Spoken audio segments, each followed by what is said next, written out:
Hello, everybody. Welcome to Practice Problems for Homework 9. What I'm going to do is walk us through some, not all, of the problem types that you're going to see in Homework 9 and help you get through those. So let me take a quick pause here, and the next thing you'll see is a set of questions, and we'll go from there. Okay, back in action. So let's see what we've got here. Here's an example problem. At end of year 20x1, Beta Bank offers a 1-year CD with an APR of 5% compounded semi-annually. Inflation is running at 3% annually at this time. What's the real rate of return on this CD? Do not round intermediate calculations. Round your answer to 3 decimal places and do not represent your answer as a percent. Hint, you must convert the APR to an equivalent annual interest rate. So one thing I want to say right away is it's always really, really important to read the instructions. So spend a little time, just relax, be calm, read the instructions, and then go from there. All right, so let's see if we can do that. We're looking for here a real rate, okay? And so we're going to have to use our equation that relates real rates to our nominal rate. And so that is this equation that our real rate is equal to our nominal rate, our native rate that we've been using all the time, but we want that to be annual in this case, and that's minus the inflation rate. So that's the equation that we use to relate real rates to our nominal rate, okay? And it makes a lot of qualitative sense, right? That the real rate is equal to our nominal rate minus inflation. So we always want that real rate to be greater than 0. Okay, enough of that. So do we have an R here? No, we don't have an R. What's our rule? Whenever we see an APR, turn it into something useful like an R, right? So let's go ahead and do that. So R is equal to APR divided by number of periods per year. Okay, and that's equal to 5% divided by 2. Okay, and that's equal to 2.5%. Okay, so far so good. So now we can get, now remember that that is compounded and annually, okay? And with our real rate calculations, we always do those in annual terms. So that's why I gave us the hint up here that we had to convert the APR to an EAIR. So we're not quite done yet. So let's get the EAIR, okay? And remember that that's equal to 1 plus R raised to the N per, where that's short for number of periods per year, minus 1, okay? And that's equal to, let's see if we can do that. 1 plus, what's our R, 2.5% raised to the 2 periods per year minus 1. Okay, and I'll even just make this even more clear. All right, and let's see if we can solve that sucker. Okay, and we get here that we have 5%. So that's looking pretty good here. And let's see what else we need to. So now we have our EAIR, okay, and this is equal to our annual used in our R calculations. Okay, so remember the reason for that is all of our real rate calculations are done in time units of years. So we had to convert our native R here to time units of years, okay? So now we can go back to this guy, okay, and plug in all of our numbers and let's see what we get. We want equal 0.050625, and so that's our nominal rate in annual terms, and our inflation rate is given as 3%, and that's equal to, again, I just want to show everything to us here.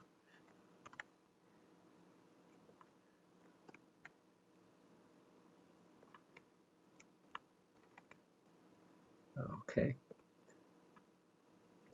And that's it, okay? And it says, what do we want here? Do not represent your answer as a percent. Bad, bad, bad. Here, let's fix that. And we want 3 decimal places, okay? So let's first of all get rid of that, and let's make it 3 decimal places, and there we go. So there's our final answer, okay? Looking good here. So let's go on and do another one. Treasury auction is held for $1 million face value of 5-year zero coupon bonds. If auction investors pay $80 million for the bonds, what is the RRF for these bonds? Remember, the RRF is the interest rate or the discount rate of Treasury bonds.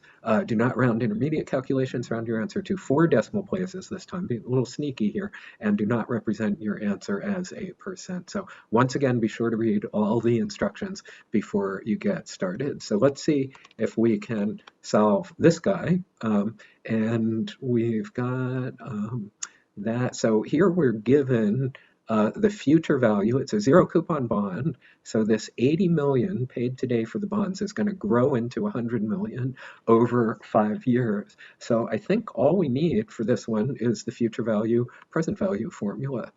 So let me go ahead and say that what we have here is our FV, as usual, is equal to our PV times 1 plus R raised to the T. And that's it.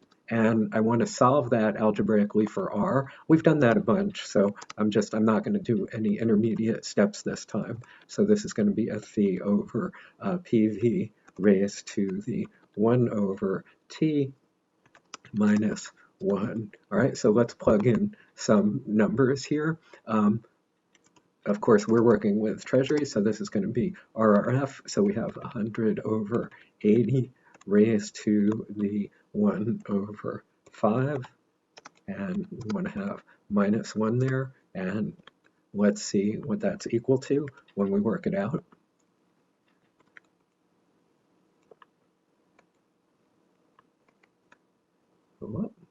Why is it doing that? Bad Excel. There we go. Okay, and how many decimal places do we want here? We want 4 decimal places, so let's just bring that down to 4 decimal places. So 1, 2, 3, 4. That's looking pretty good to me. Okay, so that one was really very straightforward. That was a sort of classic, here's a word problem where we're just making sure you can translate from formulas into the wording of a real world type of situation. All right, so let's do the last one for homework number 9, practice problem here. So yesterday you bought a 4-year zero coupon $100 face value bond with an interest rate, RRF, right? The Treasury interest rate is always RRF of 5% and a price of 82.27025 per bond. The inflation rate, our inflation at the time was 2%, but it jumped to 3.5% overnight. Okay, so bad news for you. Bad things happened overnight. Nothing changed overnight except for the jump in the inflation rate. So how much can you sell your bond for today? So this type of question is in here to reinforce with you that even though we call treasuries risk-free investments, they're not really risk-free, right? So when we say a treasury is a risk-free investment, we're saying that with quotes around it, and this is exactly why. So let's take a look at what we should do with this. I'm gonna start with an optional first step here, okay? And that's going to be to verify the initial bond price, right? Because in this case, we're given everything that we need with our simple time value formula. We have the duration of this project is 4 years, we have our future value, we have our present value, and we have our interest rate. So let's see if I made a mistake in setting this problem up. So I'll use PV is equal to FV divided by 1 plus R raised to the T, okay? And I'm going to plug in for that well, actually, yeah, let me solve for PV. I could solve for anything I want to check this, but let's solve for PV. Okay, so this is going to be equal to 100 divided by 1 plus 5% raised to the 4. Okay, and that's equal to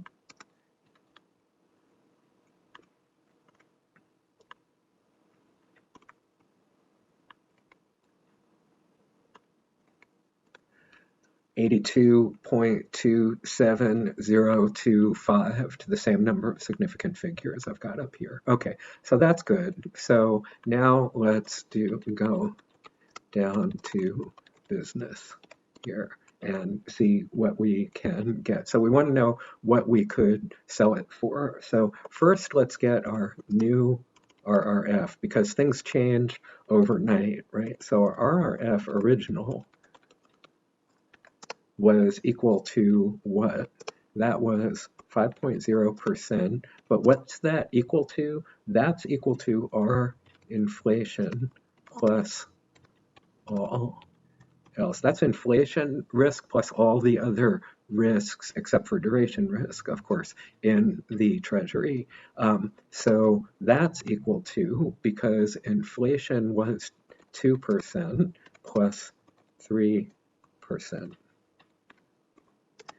Okay, so that's where we were when you bought the bond yesterday. And let me just put a percent in there. Okay, and now what we want to do is find RRF today, okay, is equal to, we're not sure right now, okay, but it's going to be our inflation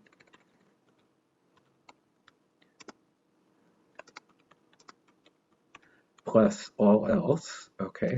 And remember, all else hasn't changed, so our inflation jumped to 3.5%, plus all else is still 3%, right? Because it says here, nothing changed overnight except the jump in the inflation rate. So we've got 3.0%, okay? And that's equal in most circles to 6.5%, okay? So now we can just use this, our present value, future value formula to solve for the present value.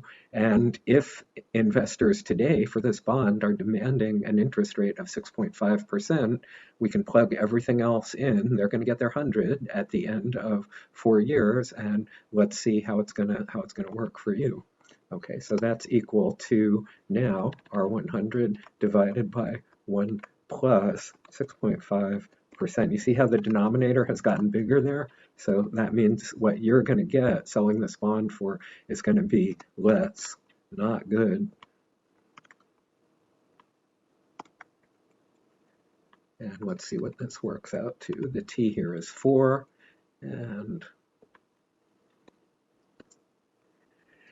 and we can sell this for 77.73 to 2 decimal places, rounding to 2 decimal places. Let's just go ahead and round that off to make it look pretty for us. Okay, so that's not so good, because you bought this bond for $82 per bond, and the next day, just because inflation jumped, you can sell it for a lot less. So not great, but there you have it. Okay, so I'm going to jump back into the picture a second here. With all that, there's an awful lot of glare on this, so I will mercifully not stay on screen very long for you. Also, if I don't do this, I get all this weird stuff in my eyes from the screen coming back. And that wraps it up for this version of practice problems. I'll be back again soon with some additional ones.